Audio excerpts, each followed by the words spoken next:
जी बाबा, तो हाँ अवां जे अॻियां यानी कि ब्लैक बॉडी रेडिएशंस जा लॉस आहिनि। इन में पहिरियों जेको लॉ असांजो आहे स्टडी था कयूं स्टीफन बोल्ट्ज़मैन लॉ।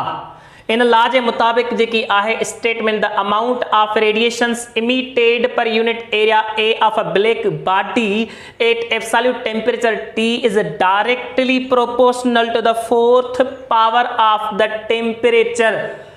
चवण जो मक़सद आहे जेका ई आहे is directly proportional to the fourth power of temperature as well as area of black body. What is E? It is called emissive power. माना ये चई सघूं था delta Q upon delta T. This is a power actually emission केतिरे शिद्दत सां केतिरी power सां थिए थी उहो कॉन्सेप्ट आहे बोल्ट्ज़मैन लॉ जे मुताबिक़। क्लियर। हाणे इन जो कॉन्सेप्ट प्रोपोर्शनलिटी हटाए इक्वलिटी साइन ॾेई को न को कांस्टेंट ईंदो आहे ऐं हिते एरिया ऐं temperature power 4 same. What is यानी कि this constant proportional constant is called Stefan constant और स्टीफन बोल्ट्ज़मैन कांस्टेंट।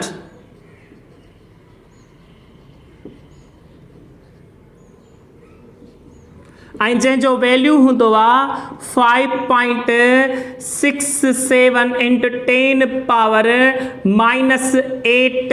हाणे हिन जो यूनिट तव्हां कढी सघो था इतां sigma is equal to watt. Sigma is equal to E upon में area and temperature power 4। What is E? Actually E is a power यानी जूल पर टाइम यानी कि जूल पर सेकंड। ठीक है।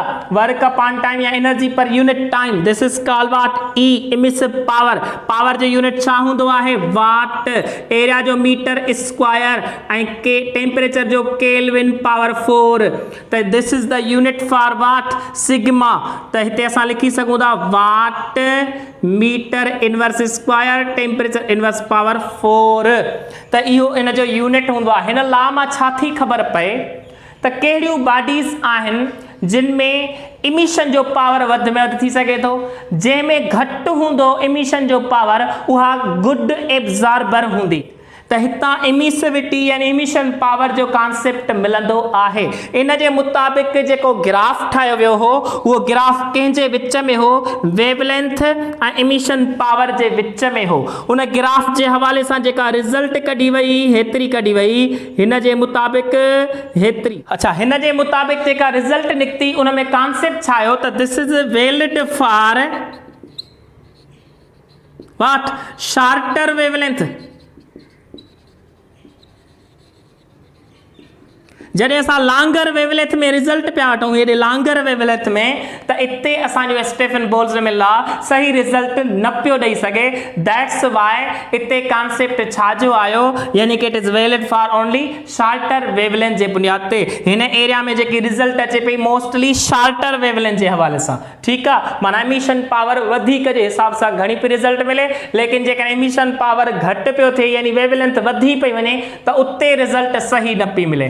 त इहो लॉ जो कॉन्सेप्ट अथव स्टीफन बोल्ट्ज़मैन लॉ जे मुताबिक़। ठीकु आहे। हाणे अॻियां ॾिसो वेन्स डिस्प्लेसमेंट लॉ। इन जे मुताबिक़ यानी कि स्टेटमेंट छा आहे? Wavelength of maximum intensity lambda M shifts steadily towards shorter wavelength as the temperature of the cavity radiator increases. हाणे इन जो मतिलबु आहे त इट मीन्स वेवलेंथ डिक्रीज़ थी थिए ऐं टेम्परेचर जॾहिं असांजो इंक्रीज़ थींदो आहे। जीअं जीअं टेम्परेचर इंक्रीज़ कंदा वेंदासीं त उन जे मुताबिक़ या जिन बि रेडिएशंस जे मुताबिक़ ब्लैक बॉडी जे मुताबिक़ किन बि रेडिएशंस जो जंहिंजो टेम्परेचर हाई हूंदो उते असांजी जेका वेवलेंथ हूंदी उन जी छा हूंदी? घटि हूंदी। ठीकु आहे। हाणे हेॾां ॾिसो प्रैक्टिकल अरेंजमेंट। हिन में छा आहे? ही ब्लैक बॉडी आहे। हिन में असां इंसीडेंट था करायूं रेडिएशंस या इंसीडेंट थियनि था। ठीकु आहे। उन खां पोइ जीअं ई इंसीडेंट थींदा टेम्परेचर राइज थींदो, हीट वधंदी त पोइ इमिशन थींदी।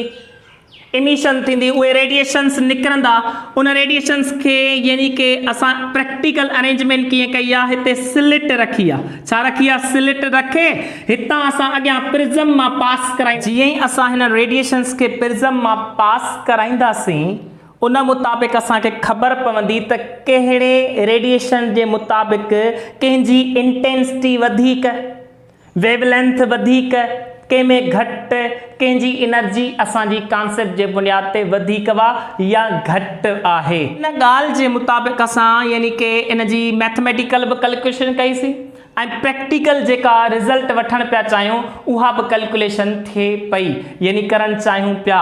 उन जो कॉन्सेप्ट छा आहे उहो ॾिसो त कीअं थींदो, त जीअं ई असां हिन डिटेक्टर जे ज़रिए इन रेडिएशंस जी इंटेंसिटी, वेवलेंथ, एनर्जी मेजर करे सघूं था, जेको यानी कि घणो डिफ्लेक्ट थी आयो आहे त इन जी एनर्जी वधीक वा, इन जे करे घणो डिफ्लेक्ट थियो आहे, माना इन जी वेवलेंथ घटि आहे, क्लियर। ऐं जेको घटि डिफ्लेक्ट थियो आहे माना इन में एनर्जी घटि आहे, इन जी इंटेंसिटी घटि आहे, इन जे करे इहो छा आहे, इन जी वेवलेंथ वधीक आहे। माना इन्हनि ईअं चयो त जंहिंजी एनर्जी घटि आहे त उन जो टेम्परेचर बि घटि हूंदो ऐं जंहिंजी एनर्जी वधीक वा उन जी यानी कि टेम्परेचर बि वैल्यू घटि हूंदो। माना इन जो मतिलबु आहे जंहिंजी एनर्जी वधीक यानी टेम्परेचर वधीक यानी वेवलेंथ घटि ऐं जंहिंजी एनर्जी घटि यानी असांजो टेम्परेचर घटि माना हुनजी वेवलेंथ वधीक। माना इन मां इहो थो कॉन्सेप्ट मिले त जेकी लैम्डा आहे उहा इनवर्सली प्रोपोर्शनल छाजे आहे, टेम्परेचर जी। ठीकु आहे। हाणे जॾहिं हिन इहो हिते जेको नालो ॾिनो लैम्डा एम जे मुताबिक़, जेको हिन वेवलेंथ खे नालो ॾिनो, नेम ॾिनो, उहो लैम्डा एम।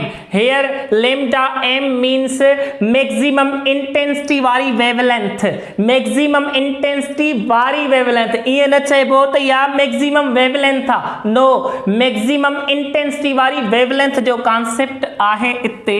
त ॾिसो हाणे हिन छा कयो, हिन चयो जेकॾहिं तव्हांखे वेवलेंथ जी ख़बर आहे, टेम्परेचर जी ख़बर आहे मिसाल, त तव्हांखे को न को प्रोडक्ट में कांस्टेंट मिली वेंदो, त लैम्डा एम मल्टीप्लाई में जेको टेम्परेचर हुन कांस्टेंट रखियो हो, इन्हनि ॿिन्ही जी प्रोडक्ट वठी करे हिन छा वरितो, हिकिड़ो कांस्टेंट वरितो। छा वरितो, कांस्टेंट के। उहो जेको कांस्टेंट हो उहो असांजो वीन्स डिस्प्लेसमेंट लॉ जे मुताबिक़ वीन्स कांस्टेंट चई सघूं था। त हिन छा कयो, उन जी जेकी वेवलेंथ जेकी हुई उहा वैल्यू रखियईं ऐं जेको टेम्परेचर सिलेक्ट कयो उन जो यानी कि उहो टेम्परेचर जो वैल्यू रखियईं, त हिन जो वैल्यू आयो 2.9 × 10⁻³ यूनिट जे मुताबिक़ वेवलेंथ जो मीटर, टेम्परेचर जो केल्विन, मीटर × केल्विन इन जो छा आयो यूनिट। हिन खे राउंड ऑफ करे 3 × 10⁻³ बि लिखंदा आहिनि। हाणे हिते कॉन्सेप्ट छा आहे, जेकॾहिं का सेलेशियल बॉडी हुजे, सेलेशियल बॉडी जीअं सन आहे, हाणे सन जो टेम्परेचर जी असांखे मालूम करणी आहे, सन जे टेम्परेचर जो वैल्यू मालूम करणो आहे। सपोज जेकॾहिं सन जे रेडिएशन मां असांखे वेवलेंथ का बि अचे थी, 4000 समथिंग वैल्यू अचे थो, ठीकु आहे, ऐं असांजे कांस्टेंट जे वैल्यू त कांस्टेंट आहे, इहो त असांजो कांस्टेंट मिलियल आहे, त असांखे टेम्परेचर जी ख़बर पइजी सघे थी। Temperature is equal to what, constant के अपान में लैम्डा एम। हिन फार्मूले सां असां कंहिं बि हाई टेम्परेचर वारी बॉडी जो टेम्परेचर मालूम करे सघूं था। हाई असांजी जेकॾहिं टेम्परेचर रहियो त उन जो टेम्परेचर जो वैल्यू मालूम करे सघूं था हिन फार्मूले जे ज़रिए। हाणे ग्राफिकल रिज़ल्ट कीअं आई उहा ॾिसो। ग्राफिकल लैम्डा ऐं हिते इंटेंसिटी एनर्जी जे मुताबिक़ इमिसिव पावर जेको कॉन्सेप्ट आहे, या असां चई सघूं था एनर्जी जे बुनियाद ते। त हिन छा कयो, यानी ग्राफिकल रिज़ल्ट वरिती कुझु, यानी कि हिन छा कयो, हितां पहिरीं इंटेंसिटी जे मुताबिक़ यानी कि रेडिएशंस जे मुताबिक़ वेवलेंथ वरिती ऐं हिते छा वरितई, इंटेंसिटी वरितई। लाज़मी आहे कुझु वरी उन जी वेवलेंथ छा थी हूंदी, घटिजी हूंदी ऐं हेॾां इंटेंसिटी छा थी हूंदी, थोरी वधी हूंदी।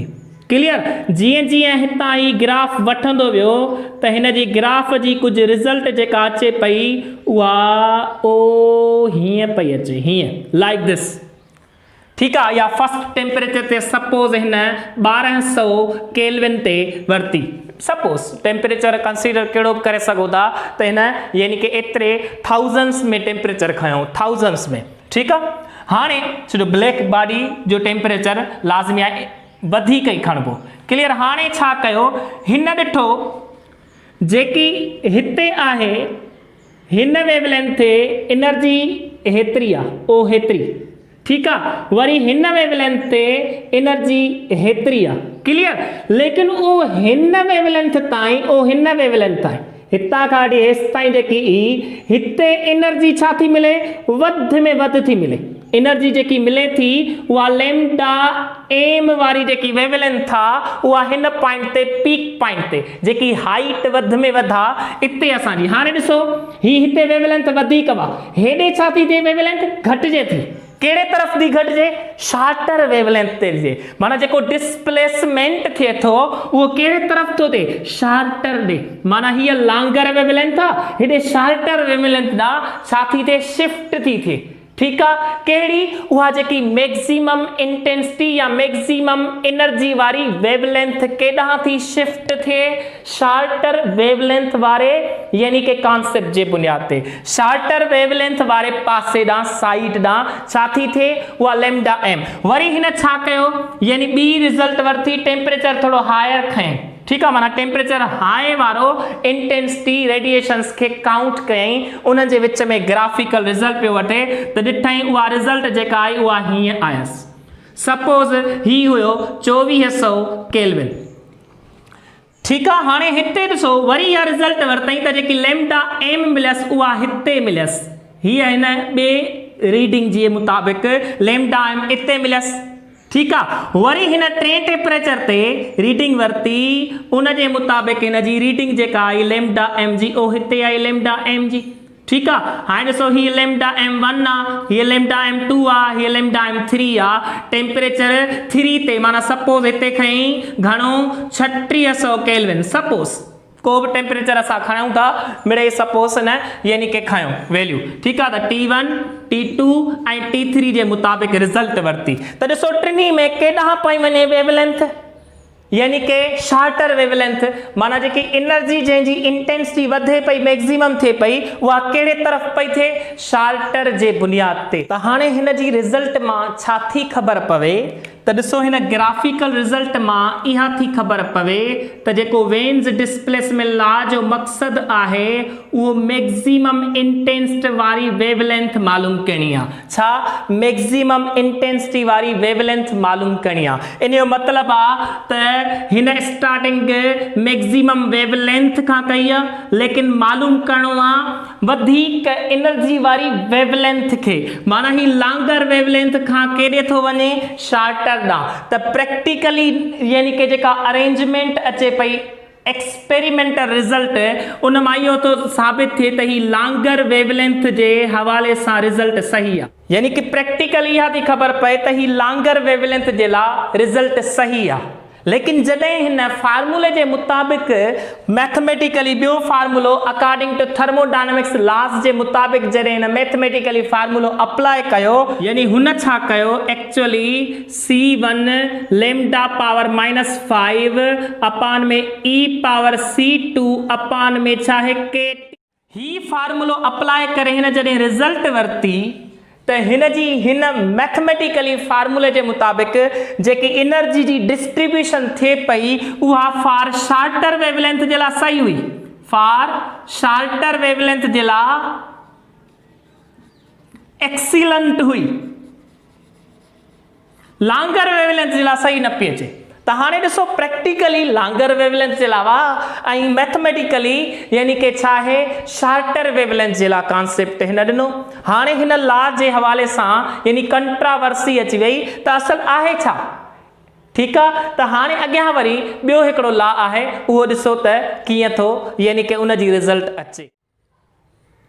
जी बाबा हाणे ॾिसो अॻियां रेले जीन्स लॉ यानी कि about the black body radiations जे बुनियाद ते इन जी स्टेटमेंट आहे the energy associated with a particular wavelength is inversely proportional to the fourth power of wavelength हाणे यानी कि energy is inversely proportional to the lambda power 4 हाणे असांखे ख़बर आहे त energy is directly proportional to the temperature ऐं temperature जे पावर 4 सां असांजो बोल्ट्ज़मैन स्टेफन लॉ हुयो तव्हांखे यादि हूंदो इन जे मुताबिक़ वेवलेंथ सां इनवर्स हूंदो आहे टेम्परेचर जो रिलेशन सेम कॉन्सेप्ट आहे त इते प्रोपोर्शनलिटी हटाए इक्वल जी साइन ॾेई को न को कांस्टेंट ईंदो अपान में lambda power 4 where this constant k is equal to 8 pi kt where k is Boltzmann constant t is temperature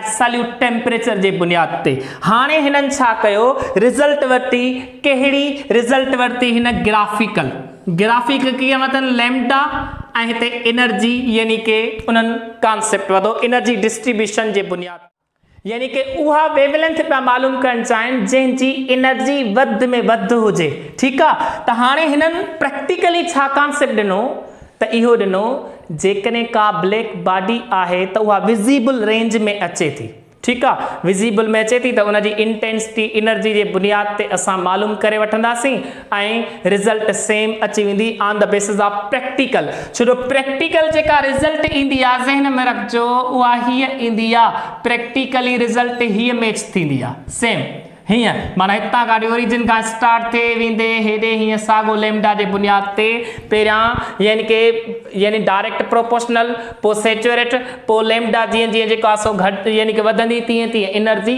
घटिजंदी आहे क्लियर त इन बुनियाद ते हिननि कॉन्सेप्ट ॾिनो हाणे प्रैक्टिकल रिज़ल्ट वठण जे लाइ हिननि जॾहिं रिज़ल्ट वरिती पए लैम्डा जो वैल्यू कुझु आंदनि एनर्जी जो वरितनि ठीकु आहे जीअं जीअं ही वठंदा पिया वञनि रिज़ल्ट त हिननि छा ॾिठो ही प्रैक्टिकली रिज़ल्ट जेकी वठनि पिया वैल्यू पुट पिया कंदा वञनि त हिननि जो ग्राफ हीअं थी वियो हाणे ही विज़िबल रेंज जे बुनियाद ते हीअं अचणु घुरिजे हा हेॾे यानी कि हिन जे मुताबिक़ हीअं अचणु घुरिजे हा पोइ हीअं वैल्यू साॻो प्रैक्टिकल हीअं थी वञे हा क्लियर लेकिन ये न थियो ही केॾे कहिड़ी अची वियो हिननि सां कैटास्ट्रॉफी थी वियो कैटास्ट्रॉफी कहिड़ी कैटास्ट्रॉफी थी वई एक्चुअली इहा कैटास्ट्रॉफी हुई कहिड़ी अल्ट्रा वायलेट जे बुनियाद ते हाणे हिन जो जेको ग्राफ हुयो एनर्जी जे बुनियाद ते एनर्जी इंफिनिटी लेवल ते हली वई इंफिनिटी लेवल ते हाणे जॾहिं हिननि ॾिठो त जेॾी महिल वेवलेंथ ऐं एनर्जी जो वैल्यू पुट कंदा था वञूं त असांजी प्रैक्टिकल रिज़ल्ट सही ईंदी माना असां उहा वेवलेंथ मैक्सिमम एनर्जी जे बुनियाद ते मालूम करे वेंदासीं on the basis of mathematical as well as practical arrangement जे बुनियाद ते त हिननि ॾिठो न जेॾी महिल ही उन मैक्सिमम वारी पॉइंट ते पहुचनि पिया त उन्हनि जी विज़िबल रेंज में कोन पई अचे छा में पई अची वञे एनर्जी वधीक थी पई वञे माना जेकी हाई यानी कि वेवलेंथ हाई एनर्जी वारी वेवलेंथ पिया मालूम कनि त उते एनर्जी छा पई थी वञे मैक्सिमम इन्फिनाइट ताईं पहुची वञे ऐं उहो रीजन छा में पियो वञे अल्ट्रा वायलेट इन जे करे हिननि उनखे नालो छा ॾिनो अल्ट्रा वायलेट कैटास्ट्रॉफी थी वञे कैटास्ट्रॉफी माना उन्हनि सां ट्रेजिडी थी वई उन्हनि जो धोखो थी वियो लाइक दिस त इन बुनियाद ते हिननि बि यानी कि एक्सपेरिमेंटली रिज़ल्ट सही न करे सघिया इन जे करे ही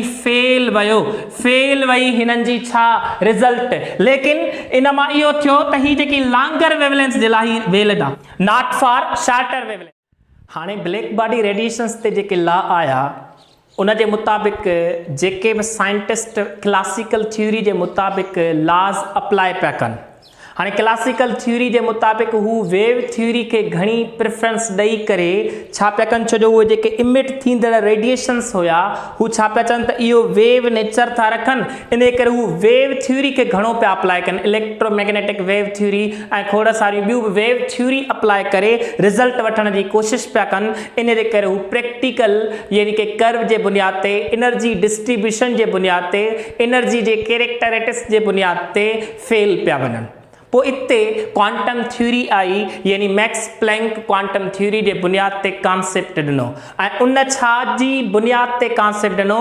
चई ही जेके रेडिएशंस आहिनि एमिट थींदड़ इहे इलेक्ट्रोमैग्नेटिक यानी रेडिएशंस आहिनि। इते असां वेव थ्योरी अप्लाई कोन कंदासीं, एक्चुअली इहे जेके निकिरंदड़ रेडिएशंस आहिनि जेकॾहिं प्रैक्टिकल रिज़ल्ट सही वठणी आहे त पोइ हिते पार्टिकल नेचर जे बुनियाद ते कॉन्सेप्ट वठणो पवंदो। छाजे बुनियाद ते? पार्टिकल नेचर जे बुनियाद ते। त ॾिसो हाणे अॻियां कुझु पॉइंट्स आहिनि, इन्हनि ते गौर कयो त क्वांटम थ्योरी जे बुनियाद ते छा कॉन्सेप्ट आयो। हाणे according to quantum theory of Max Planck, radiations are emitted and absorbed in a discrete manner। जेके रेडिएशंस कंहिं बि यानी के एटम मां यानी के रेडिएशंस छा पिया निकिरनि पिया, यानी के अमाउंट निकिरे पियो त उहो डिस्क्रीट यानी क्वांटाइज्ड अमाउंट हुयो। डिस्क्रीट मैनर माना क्वांटाइज्ड अमाउंट, फिक्स अमाउंट।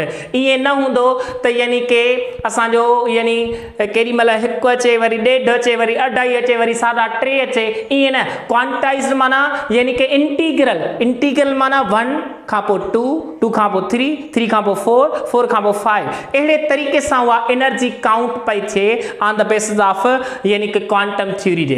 त ॾिसो अॻियां ॿी पॉइंट आहे, the atoms of cavity radiator behave like a tiny oscillator. हू जेके अंदर एटम रेडिएशंस जे बुनियाद ते रेडिएटर जा असां वठूं पिया कैविटी जे हिसाब सां, उहे जेके एटमनि खे कंसीडर हिन छा कयो, ऑसिलेटर जे बुनियाद ते, माना ऑसिलेशन। जेतिरी ऑसिलेशन कंदा उन जे मुताबिक़, माना हाणे ऑसिलेशन जे बुनियाद ते हीअं कॉन्सेप्ट आहे, ही एटम, ठीकु आहे। हाणे ही जेको इलेक्ट्रॉन आहे इहो एक्साइट थींदो, ठीकु आहे। एक्साइटेशन जे बुनियाद ते हिकिड़ो दफ़ो ऑसिलेट थियो, वरी डी एक्साइट थियो, वरी एक्साइट थियो, वरी डी एक्साइट, यानी कि डी एक्साइट थियो, वरी डी एक्साइट थियो, वरी एक्साइट थियो, वरी डी एक्साइट थियो, वरी एक्साइट थियो, वरी डी एक्साइट थियो, लाइक दिस।